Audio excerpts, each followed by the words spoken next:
ಬಳ್ಳಾರಿ ಮಹಾನಗರ ಪಾಲಿಕೆಯಲ್ಲಿ ರಾಜಕೀಯ ಗಾಳಿ ಬಿರುಗಾಳಿಯಂತೆ ಬೀಸುತ್ತಿದೆ. ಮೇಯರ್ ಮತ್ತು ಉಪಮೇಯರ್ ಚುನಾವಣೆಗೆ ದಿನಾಂಕ ನಿಗದಿಯಾಗುತ್ತಿದ್ದಂತೆ ರಾಜಕೀಯ ಸಮತೋಲನವೇ ಬದಲಾಗುವ ಸಾಧ್ಯತೆ. ಈ ಬಾರಿ ಮೇಯರ್ ಹುದ್ದೆ ಸಾಮಾನ್ಯ ವರ್ಗಕ್ಕೆ ಮೀಸಲು. ಆದರೆ ಕಾಂಗ್ರೆಸ್ ಒಳಗಿನಿಂದ ಕೇಳಿಬರುತ್ತಿರುವ ಧ್ವನಿ ಸ್ಪಷ್ಟ. ಪಾರ್ಟಿಗೆ ನಿಷ್ಠೆ ತೋರಿದವರು, ಜನರೊಂದಿಗೆ ನಿಂತವರು, ಅವರಿಗೆ ಅವಕಾಶ ಕೊಡಬೇಕು. ಈ ಸಂದರ್ಭದಲ್ಲಿ ಎಲ್ಲರ ಬಾಯಲ್ಲೂ ಒಂದೇ ಹೆಸರು, 30ನೇ ವಾರ್ಡ್ನ ಸದಸ್ಯ ಎನ್ಎಂಡಿ ಆಸಿಫ್ ಪಾಷಾ, ಜನಪರ ನಾಯಕ, ಯುವ ಶಕ್ತಿ. ಆಸಿಫ್ ಪಾಷಾ ಅಂದ್ರೆ ನಿಷ್ಠೆ, ಸೇವೆ ಮತ್ತು ಕಾರ್ಯಪ್ರವೃತ್ತಿಯ ಸಂಕೇತ. ಪಕ್ಷದ ಹಿತಕ್ಕಾಗಿ ಹಗಲು ರಾತ್ರಿ ಶ್ರಮಿಸಿದವರು, ಬಡವರ ಅಳಲು ಕೇಳಿದವರು, ನಗರದ ಸಮಸ್ಯೆಗಳಿಗೆ ಪರಿಹಾರ ಹುಡುಕಿದವರು.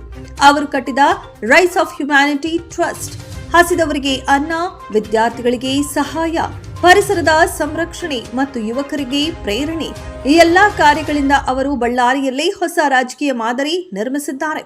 ಆಸಿಫ್ ಪಾಷಾ ಮೇಯರ್ ಆದರೆ ಬಳ್ಳಾರಿಯ ಮುಖವೇ ಬದಲಾಗುತ್ತದೆ. ಜನರು ಇಂದು ಸ್ಪಷ್ಟವಾಗಿ ಹೇಳುತ್ತಿದ್ದಾರೆ. ಆದರೆ ಬಿಜೆಪಿ ಮತ್ತು ಜೆಡಿಎಸ್ ಕಣ್ಣುಗಳು ಈಗ ಬಳ್ಳಾರಿಯ ಮೇಯರ್ ಕುರ್ಚಿಯ ಮೇಲೆ. ರಾಜಕೀಯ ಲೆಕ್ಕಾಚಾರ ತೀವ್ರಗೊಂಡಿದೆ. ಕಾಂಗ್ರೆಸ್ನ ಒಳ ಒತ್ತಡ ಗರಿಷ್ಠಕ್ಕೆ ತಲುಪಿದೆ. ನವೆಂಬರ್ 15ರಂದು ನಿರ್ಧಾರ ದಿನ. ಈ ದಿನ ಯಾರಿಗೆ ಸಿಗುತ್ತೆ ಮೇಯರ್ ಕಿರೀಟ? ಜನಸೇವೆ ಗೆಲ್ಲುತ್ತದೆಯಾ ಅಥವಾ ರಾಜಕೀಯ ಲೆಕ್ಕಾಚಾರನ? ಬಳ್ಳಾರಿಯ ಈ ಚುನಾವಣೆ ಕೇವಲ ಹುದ್ದೆಯ ಹೋರಾಟ ಅಲ್ಲ, ಇದು ನಗರದ ಭವಿಷ್ಯದ ಯುದ್ಧ. ಇನ್ನಷ್ಟು ಅಪ್ಡೇಟ್ಸ್ಗಾಗಿ ನ್ಯೂಸ್ 24 ಕನ್ನಡ ಸುದ್ದಿವಾಹಿನಿಯನ್ನ ನೋಡಿ. ಬ್ಯೂರೋ ರಿಪೋರ್ಟ್, ಅಸ್ಲಾಂ ಭಾಷಾ.